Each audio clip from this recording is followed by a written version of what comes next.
Today on Underhive Special, we'll be delving into one of my personal Necromunda tiles, a landing pad that was one of my first proper builds in the fixed tile category. Dome Runners TV, your guide to the Underhive and beyond.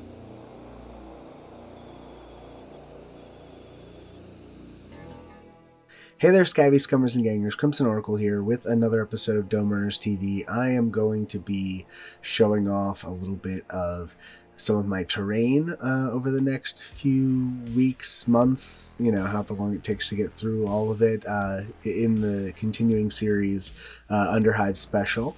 And I wanted to start delving into the Necromunda tiles that I built back in 2020 and early 2021. They are, they appear behind me in the shot, but I have not done a video kind of expounding on them. So I wanted to take the opportunity to show off each of the tiles, show kind of the features of what I like about them and all of that. So that's what the point of this video is. It should be a nice, succinct little depiction of what I get about when I have too much time and terrain on my hands. So hope everyone enjoys. If you like our content, don't forget to like and subscribe, and for as little as $2 a month you can become a patron and help support the show. The genesis of this project was that in 2020, at the end of the year, after COVID and all of the frustration and disappointment that came with having the Nova Open canceled that year, I had marathoned like 10 tables worth of terrain in a very short period. And I really wanted to do something that was just for me. The stuff with the terrain for Nova, a lot of it was kind of, you had to focus on things being durable and being packable and all that stuff. And, it had to be practical. And I wanted to try something that was impractical. I had all of the terrain from the Dark Uprising set, and I had a bunch of my personal terrain that had all been used in kind of a modular situation rather than a fixed format, and I decided that I would like to create a home board that was rather large that would allow me to, create more cinematic environments. And so the tile project started, and it kind of went from there.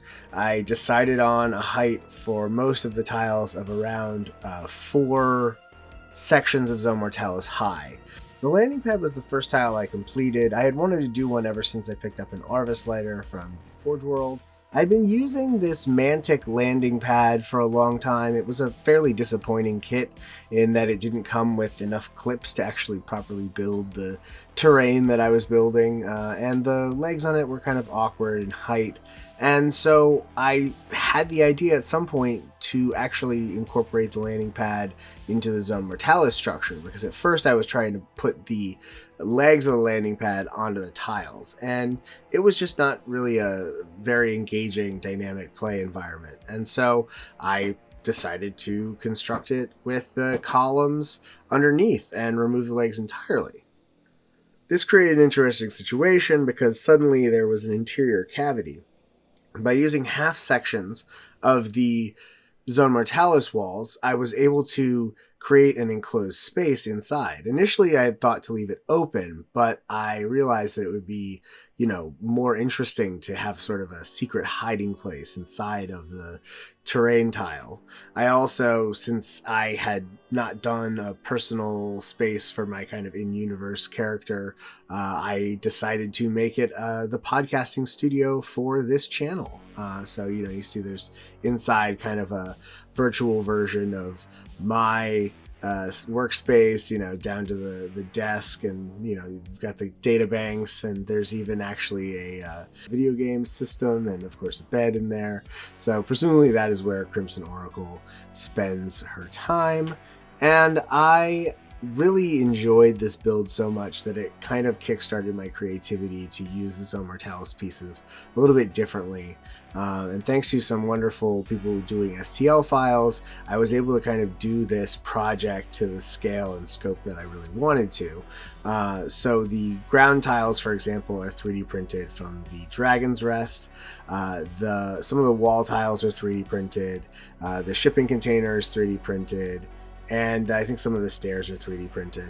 And it's fantastic. It was fun to have a use for the elevator that made sense. And I really like having kind of little secret components to terrain that only I know about until, I point them out, because it's not something that you're going to see necessarily anytime that you look directly at this particular tile.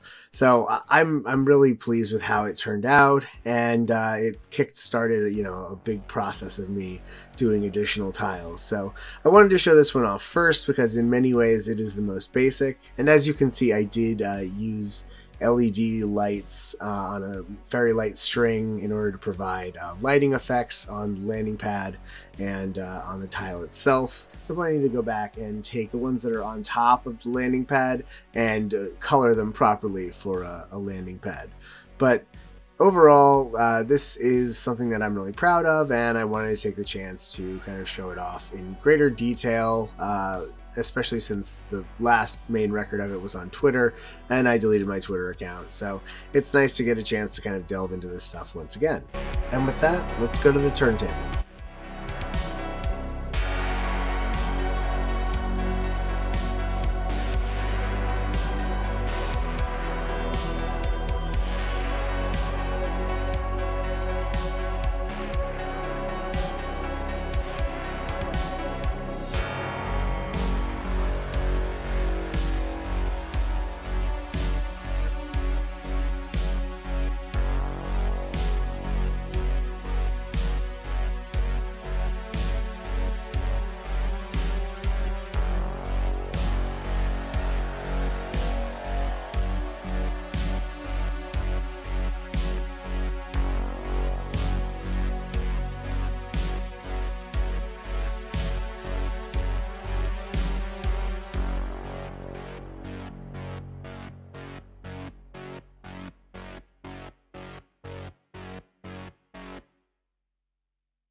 Thanks to Carl Casey at Whitebat Audio for the show's soundtrack.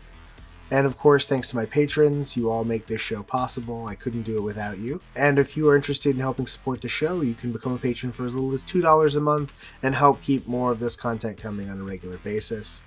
And as always, don't forget about the podcast, domerunners.buzzsprout.com. You can check us out on Spotify, iTunes, any of your podcast locales. Lots of great Necromunda content. And as always, everybody out there, please stay safe and don't forget to change your paint water.